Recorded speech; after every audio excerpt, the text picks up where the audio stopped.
एक तरफ तो इंडिया टेररिज्म को काउंटर करने के लिए ऑपरेशन तो स्टार्ट कर रहा है, लेकिन वो ऑपरेशन सिर्फ और सिर्फ सनातन धर्म से रिलेटेड है। पाकिस्तान के ऊपर जो ऑपरेशन किया वो ऑपरेशन सिंदूर था। सिंदूर मतलब जितनी भी सनातनी सुहागनें हैं वो अपने मांग में भरती हैं।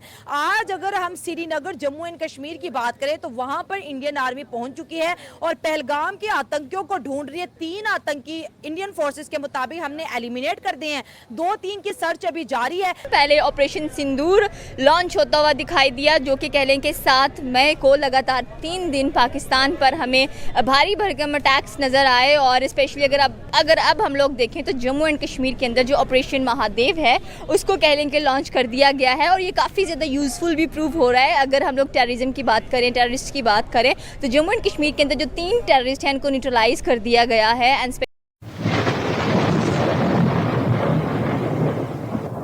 नमस्कार दोस्तों, क्या हाल है। होप करता हूँ कि आप ठीक होंगे और स्वागत करता हूँ आपका हिंदुस्तान डॉट में। दोस्तों, इंडियन गवर्नमेंट ने क्लियर बता दिया था कि ऑपरेशन सिंदूर अभी खत्म नहीं हुआ। जी हाँ दोस्तों, अब इंडियन आर्मी ने जम्मू कश्मीर में ऑपरेशन सिंदूर का पार्ट 2 ऑपरेशन महादेव के नाम से लॉन्च कर दिया है और पहलगाम हमले का जो मास्टरमाइंड था उनको भी नष्ट नाबूद कर दिया है। दोस्तों, ये बात सुन के पाकिस्तानी मुल्ले और पाकिस्तानी जाहिलों को बहुत मिर्ची लगी है, क्योंकि उनका तो पूरा धंधा आतंकियों को पैदा करके जम्मू कश्मीर में भेजना है। तो दोस्तों, बिना टाइम वेस्ट किए वीडियो में आगे देखते हैं इस बात पे पाकिस्तानी जाहिलों के रिएक्शन। अगर आप नहीं है तो पहले चैनल को सब्सक्राइब कर लीजिए और वीडियो को अंत तक देखें। कि इंडिया कह रहा है ऑपरेशन सिंदूर अभी ख़त्म नहीं हुआ, तो मुझे तो लगता है ऑपरेशन सिंदूर कभी शुरू ही नहीं हुआ था, क्योंकि उन्होंने अपनी तरफ से तो बड़ा ऐलान किया, ये किया वो किया। जैसे ही पाकिस्तान की फ़ौज ने उन्हें जवाब दिया तो 4 घंटे के बाद ही उन्होंने सीज़ फायर का ऐलान कर दिया। जब हमारी तरफ से रिस्पांस गया तो कहाँ गया था फिर मिशन सिंदूर उनका। बातों में तो वो सारा कुछ करते रहते हैं। अभी ये जो नया ड्रामा रचा रहे हैं कि जी जम्मू कश्मीर में टेररिस्ट हमने मार दिए, पहले आप ये बताएं कि पाकिस्तानी टेररिस्ट वहाँ पे घुसे कैसे।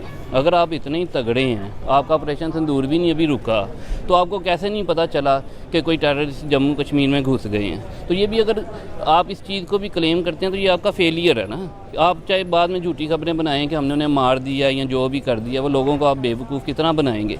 लेकिन ये सबसे पहले सवाल पैदा होता है कि अगर वो घुसे भी हैं तो कहाँ थी आपकी सिक्योरिटी, कहाँ थी आपकी इतनी तैयारी कि इतनी चीज़ें होने के बावजूद अगर 3 टेररिस्ट या 4 जो भी आपने उधर जम्मू कश्मीर में, अब आप कह रहे हैं जी हमने उन्हें मार दिया, वो घुसे कैसे? आपने घुसने नहीं देना था ना। अगर इतनी, अगर हम लोग भारत की बात करें तो आई थिंक क्योंकि भारत है पाकिस्तान के मुकाबले काफ़ी बड़ा हम लोगों को नज़र आता है और हर जगह की सिक्योरिटी रखना it's not that much easy as compare to Pakistan. So आप हर जगह पर नज़र नहीं रख सकते हैं, नज़र नहीं डाल सकते हैं कि कौन सी चीज़ कहाँ से आ रही है। सो आई थिंक कि जहाँ पर आपका दाव लगता है आप लगा लेते हो और आप वहाँ पहुँच जाते हो। But the point is that कि जहाँ पर पाकिस्तान का बॉर्डर जम्मू एंड कश्मीर के साथ अटैच होता है तो नज़र यही आता है कि जो टेररिस्ट हैं वो पाकिस्तान से होते हुए जम्मू एंड कश्मीर में जाते हैं एंड वहाँ पर फिर जाकर अपनी कह लें कि अगर हम लश्कर तैयबा की बात करें या TRF की बात करें, अभी रिसेंटली जिसको कंडेम भी किया गया है ट्रंप की जानब से कि इसकी हम टोटली मजम्मत करते हैं एंड पहलगाम अटैक को भी किया गया है। तो यहाँ पर अगर देखा जाए तो आपको लगता है कि why Pakistan is always involve in the terrorist activities, और स्पेशली अगर देखा जाए तो यहाँ पर ही जो सारे टेररिस्ट हैं वो मौजूद क्यों हैं? देखें जी, पाकिस्तान कभी भी किसी इस तरह की सरगर्मी में इन्वॉल्व रहा ही नहीं है। ये तो सिर्फ इंडिया की ड्रामेबाजी है कि हमेशा पाकिस्तानी अवाम को इसमें इन्वॉल्व करने की कोशिश करता है। कभी भी उन्होंने कोई प्रूफ दिया? कभी भी किसी जगह पे उन्होंने साबित किया कि हमारा कोई बंदा, वो प्रूफ देते हैं। अगर हम लोग पुलवामा, मेरी बात सुने, पहले बात सुने। अभी आपने कहा जी इंडिया बहुत बड़ा है, तो उसके लिए पॉसिबल नहीं है हर जगह को सिक्योर करना। देखें, बाकी किसी मुल्कों के साथ उसके इतने मामला उलझे हुए नहीं हैं और उन्हें हर दफ़ा पता है कि जम्मू कश्मीर से हम लोग घुसते हैं ना वहाँ पे, तो इधर की सिक्योरिटी तगड़ी करें ना, इधर पे ज़्यादा अपनी फौज तैनात करें ताकि हमें घुसने ही ना दें। ये बात सारी नहीं। देखें, अच्छा इसका मतलब है कि वो इतना अपने आप को कमज़ोर समझते और हमें इतना ताकतवर समझते कि उन्हें पता कि जम्मू कश्मीर का बॉर्डर कवर करने के लिए उन्हें पूरी फौज चाहिए। आप टेररिस्ट को हमें क्यों कह रहे हैं अभी? नहीं, वो नहीं कहते हैं ना, वो पाकिस्तानियों को कहते हैं ना। हम पाकिस्तानी नहीं, आप पाकिस्तानी नहीं। हमारी ज़ात पे नहीं, जब हमारी ज़ात के ऊपर इल्ज़ाम लग रहा है तो वो पूरे पाकिस्तान पे लग रहा है। हम इधर पाकिस्तान को रिप्रेजेंट कर रहे हैं ना, हमने पाकिस्तान को डिफेंड करना है। अगर वो हमारे ऊपर इल्ज़ाम लगा रहे हैं, अब जैसे सुलेमान शाह आप कह रहे हैं, वो कहते हैं हमारी कमांडो लीड फोर्स का कमांडर था, तो वो कौन है? फ़ौज कौन है? फ़ौज हम में से नहीं है। हम अपनी फ़ौज के साथ खड़े हैं, वो हमारा मान है, हमें उन पे फ़ख्र है। हम खुद पाकिस्तानी हैं, हमारी फ़ौज है। तो जब पाकिस्तान की ज़ात पे उंगली उठेगी तो सारी बात है, हम रिस्पॉन्ड करेंगे उसके ऊपर। तो ये नहीं है कि वो जो मर्ज़ी बकवास करते रहें, कभी किसी चीज़ का उन्होंने सबूत नहीं दिया। और दूसरी चीज़ ये है, अभी पहलगाम की आपने बात की, सबूत की बात, एक सेकंड, सबूत की बात करते हैं। अगर हम लोग पुलवामा अटैक की बात करें तो सबूत नज़र आते हैं। हमारे खुद के लोग पार्लियामेंट में जाके पता नहीं कौन कौन सी स्टेटमेंट्स दे देते हैं, फिर फाइनली हमें ही शर्मिंदा होना पड़ता है कि येस इट्स ट्रू। और अगर हम लोग नहीं, पहले ये कुछ जो मैं अब क्या लफ्ज़ इस्तेमाल करूँ, ये जो घटिया किस्म के सियासतदान है ना, इनके एक दो बंदों के बयान से कोई फ़र्क नहीं पड़ता। इस तरह इंडिया के पार्लियामेंट से भी बड़े ऐसे बयान आते हैं। भुट्टो ने भी एक स्टेटमेंट दिया था, पानी के ऊपर दिया था कि आप अजहर मसूद ले ले और पानी छोड़ दे। तो फिर ये क्या है?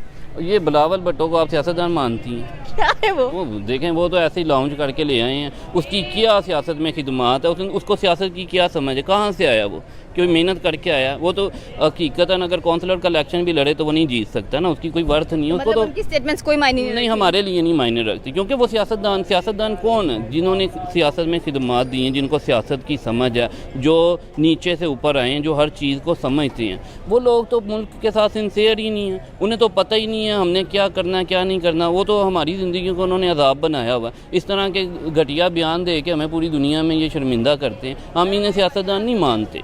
जो सियासतदान था उसको आपने जेल में डाल दिया। अभी वो बाहर होता ना, फिर मैं देखता कि वो किस तरह इंडिया हमारे ऊपर इस तरह चढ़ता है। तो ये सियासतदान नहीं है, ये अपनी कमाई करने के लिए वो आते हैं पाकिस्तान में, सारा कुछ इनका बाहर होता है। तो ये लोगों की वजह से हमें लोगों की बातें सुननी पड़ती हैं। इन्हें शर्म ही नहीं आती कि पार्लियामेंट के फ्लोर पे जाके आपने बात क्या करनी है। आपको पूरी दुनिया सुनती है। अब चाहे बदकिस्मती से ही सही, आप हमारी गवर्नमेंट का हिस्सा हैं, तो कम अज़ कम आपको हमारी रेप्यूट का ख्याल करना चाहिए। पता नहीं आप पढ़े लिखे जाहल हैं, हालांकि बिलावल तो इंग्लैंड से पढ़ के आया, ये ऑक्सफोर्ड से पढ़े होंगे। हाँ, तो वही ना, तो इनको इतनी सेंस नहीं है कि हमने बयान क्या देना है। आपका एक बयान जो है ना पूरी दुनिया में चलता है। Exactly ऐसे ही है। तो आपको ये सोच समझ के फिर बात को हम लोगों को सफाइयाँ देनी पड़ती है ना। अब मैं रोड पे खड़ा होकर मैं डिफेंड कर रहा हूँ। अब देखें, तो यही अगर पार्लियामेंट से कोई स्ट्रॉन्ग मैसेज भेजें, कोई अच्छी बात करें, कोई जुरत, खैर बिलावल ने क्या जुरत वाली बात करनी है, उसको तो खैर क्या मैं कहूँ। लेकिन बात ये है कि जब आप पार्लियामेंट में खड़े हैं, आपको इस चीज़ का ख्याल होना चाहिए कि आप 25 करोड़ आवाम की, ठीक है ना, आवाज़ है। तो आपको वो बात करनी चाहिए जिसमें कोई वज़न हो और जिसकी आपको बाद में शर्मिंदगी ना हो। अरे कौन भौंक रहा है ये बदतमीज? तो दोस्तों, ये थे पाकिस्तानी के रिएक्शन, और ये पाकिस्तान का सबसे बड़ा जाहिल था, इसीलिए ये कभी रियलिटी को एक्सेप्ट नहीं करेंगे। वरना पाकिस्तानी पॉलिटिशियन और पाकिस्तान आर्मी ही मान चुकी है कि कश्मीर में पाकिस्तान ही आतंकवाद को सपोर्ट करते हैं। और दोस्तों, ऑपरेशन सिंदूर के दौरान भी पाकिस्तान आर्मी इंडियन हमलों को रोकने में बिल्कुल फेल हो गई थी, लेकिन उनका तो पूरा धंधा कश्मीर और इंडिया के नाम पे चलता है। इसीलिए ऐसे जाहिलों को आसानी से बेवकूफ बना देते हैं और बाद में पाकिस्तान को ही लूटते हैं। वरना इंडिया के सामने तो पाकिस्तान आर्मी प्रैक्टिकल में कुछ भी नहीं कर सकती। और दूसरी सबसे बड़ी बात, अब तो मोदी गवर्नमेंट ने क्लियर पॉलिसी बना ली है कि अगर पाकिस्तान कश्मीर और इंडिया में कहीं पे भी आतंकवाद को फैलाएंगे तो इंडिया घर में घुस के बदला लेंगे। और ये बात पहलगाम हमले और पुलवामा हमले के बाद मोदी गवर्नमेंट ने प्रूव भी कर दिया है। तो बस दोस्तों, आज के वीडियो में इतना ही। ये थे पाकिस्तानी जाहिलों की कॉमेडी। अगर आपको ये वीडियो पसंद आई है तो वीडियो को लाइक शेयर कर दीजिए और चैनल को सब्सक्राइब करना मत भूलिए। थैंक यू, मिलते हैं नेक्स्ट वीडियो में।